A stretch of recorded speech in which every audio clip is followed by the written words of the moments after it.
Thank you so much. I'm very excited to be here. I've just learned about this group in the last year, and I came to the last one, which was so beautiful. And I've already seen some friends, Julia, my husband's here, and Kathy's here, so I have some friends here as well. So it's really nice to speak and get to share with people I know and people I don't know. So thank you. So let's see. Here we go. Vision.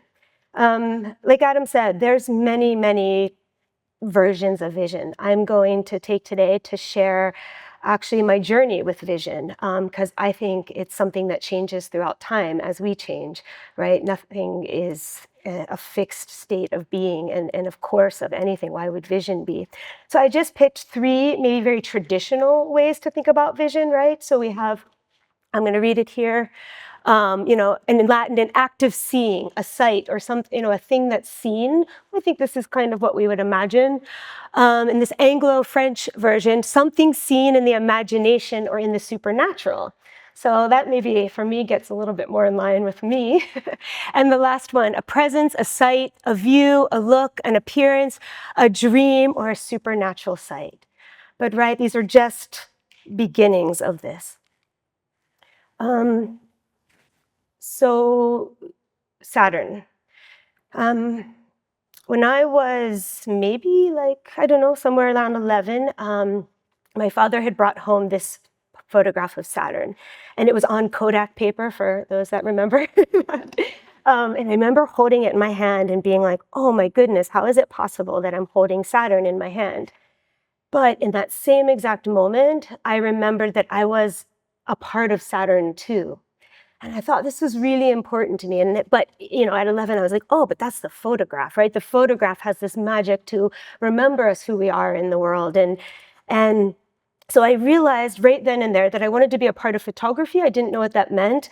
But that, it was something that reminded us that we are embodied, but also that everything around us flows through us. And I started early. I was always told by my professors, photograph what you know. And this is my grandmother. And I realized in this moment, photographing what I knew, that photography was way more than recording moments. It was these things, and it was memory. But what it actually was something that reminded us about the fluidity of time. Because when I had seen this photograph after it was created, I could see that she was just kind of already fading away. And she died pretty recently after this picture, if I say that correctly.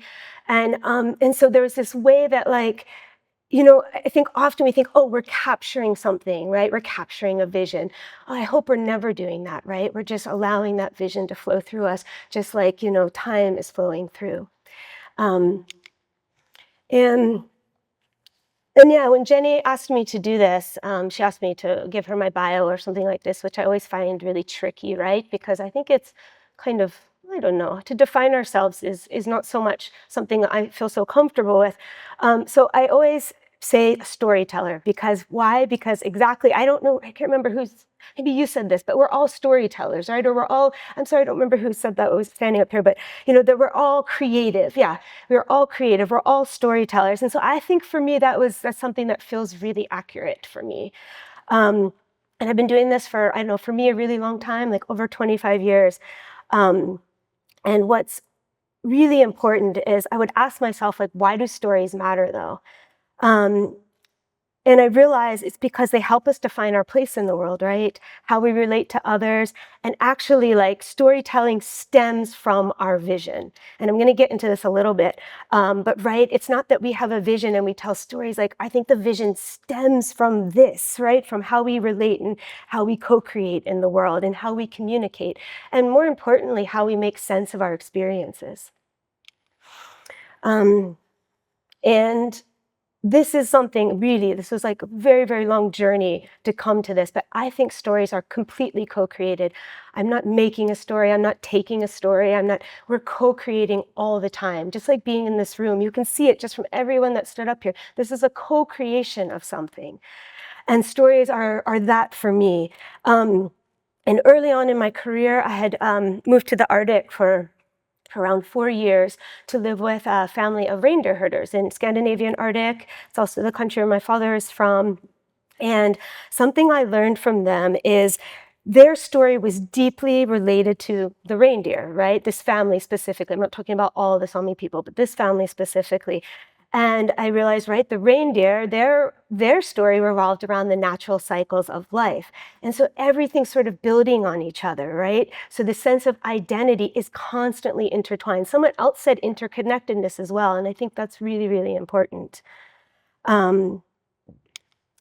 And so we would go on these really long journeys to move, actually it's called walking with the reindeer, right? We'd walk with the reindeer on these long journeys during different seasons. And that was really important because what I saw is that while we were walking, I would see these visions like this, right? But this isn't something like again, you don't take a picture. The vision is there, but as we're walking, these stories are being shared.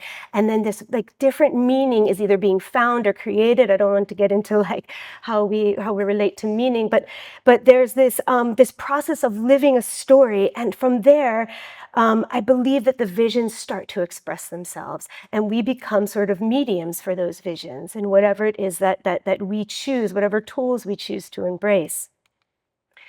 And so as I would immerse myself, and I think it's fair to say that, immerse myself in the world of this family that I lived with, I would learn the language, like learn their verbal language. I learned North Sami language. And what was really important as I learned the language and as I learned from them how to relate to the environment, my vision started to change. There was no longer like, oh, snap, what's right there, right? All of a sudden, like for instance, this is, so right, you see this tree there. So in Sami, they have this way to say, I live here, yeah? But in Sami, it's like, I dwell here for a short time until I go on to the next thing. And so this relationship with permanent objects was kind of, it was ephemeral in a sense, And so what I noticed is I wasn't trying to create images that were that way, but they would end up being that way. So as people's visions around me, they influenced the way, and then I started to come out into the images, right? It looks like the house, the living place could just float away. So I found that started to be, yeah, it takes time, right? It also took me time to recognize that that's what was happening. And from that, for me, this became, and it's still a really important philosophy too, that I began to see that these sort of ontological beliefs of how, of how we hold things in the world and how we manifest in the world were really important, right? You don't have to wonder if what someone's saying is true or not true. That belief manifests itself. And if you're open to it and you're open to this type of existence, it will start to appear.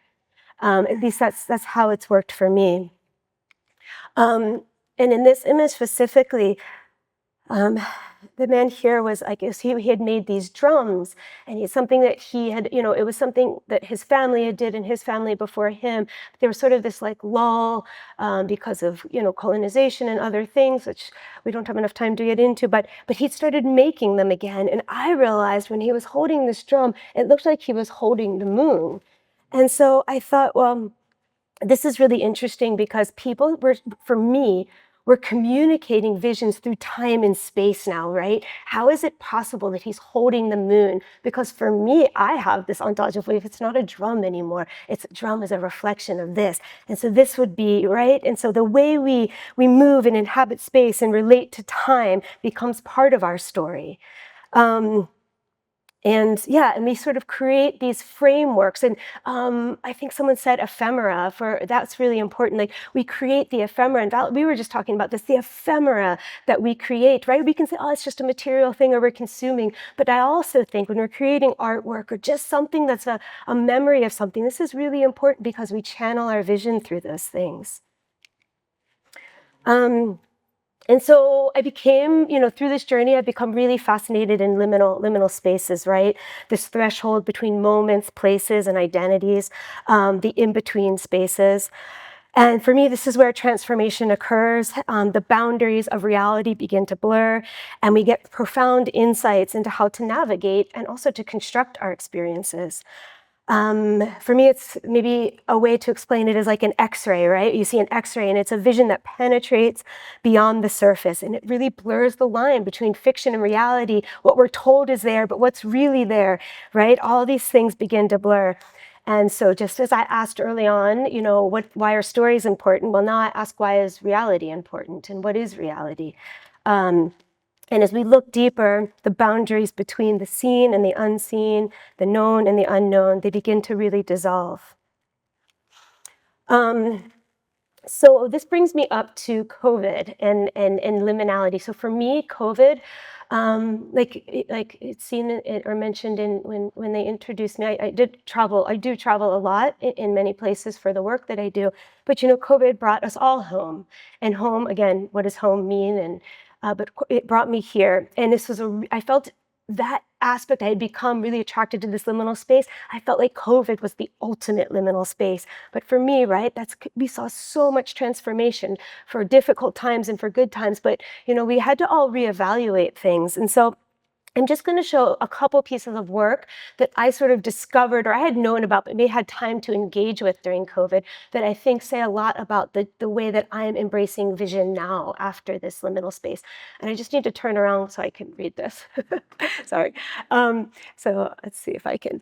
So this is from Paulo Coelho's book, The Alchemist. I bet there's some people in the room that have read this. Yeah, it's been a long. I hadn't read it in a really long time, and I had to revisit it. Right.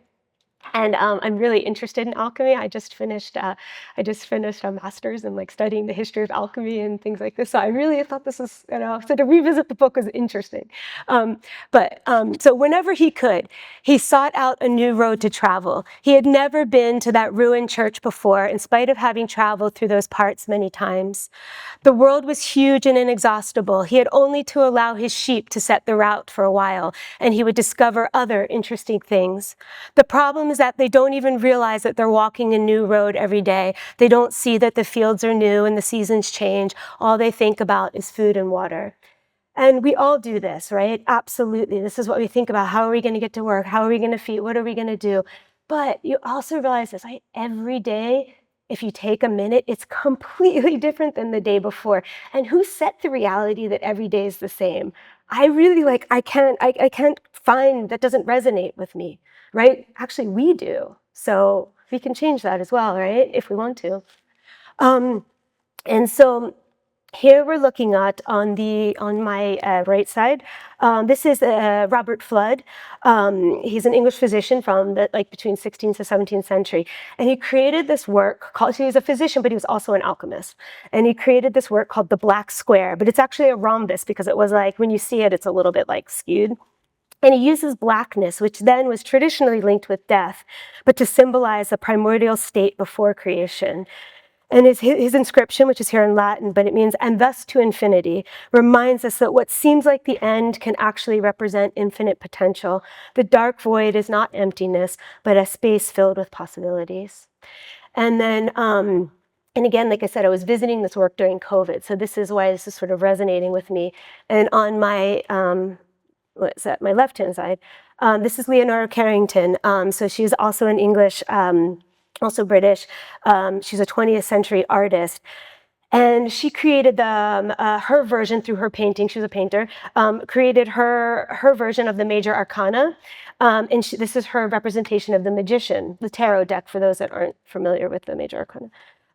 So in her version, right, the magician expands the role beyond mastery of power, which I think is really important, right? Not to have control or power over something, but to embody transformation and to process of turning potential into reality. The magician channels cosmic energy, suggesting that true mastery comes from recognizing unseen forces. Life is constant process of transformation where we're both creators and seekers. So both of these works remind us that creation is an ongoing journey and invites us to question fixed narratives, right? And that to see beyond the limits of reality. They reflect the idea that we're evolving and that we are becoming, which I think is really important.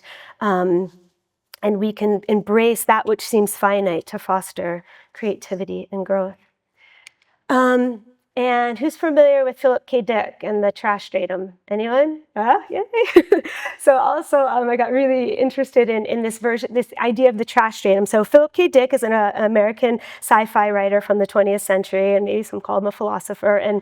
But he had this idea of the trash stratum, right? And so the concept for him was this: symbols of meaning first emerge, often intruding where we least expect them. The trash stratum consists of what society discards or overlooks, teaching us to see in new ways.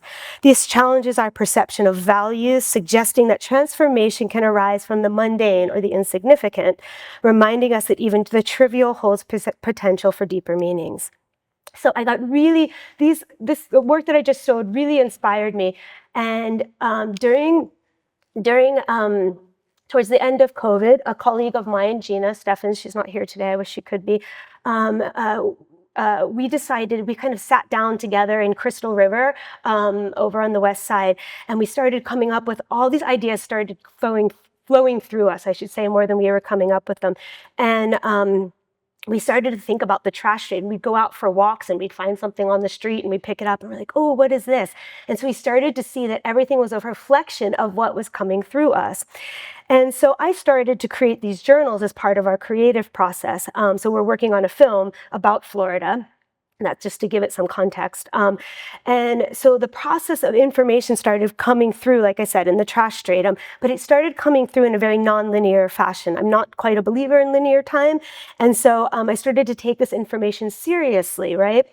But it was fragments. So it was really hard to understand what was going on. And this gives an example here. So that's Gina, my colleague, and we were driving down the street and we had seen that one of the rattlesnakes had been hit by a car. So it was, but it was like still alive. So we pulled over and it was, about to die, and we kind of like realized it. And so we got it and we photographed it like this, right?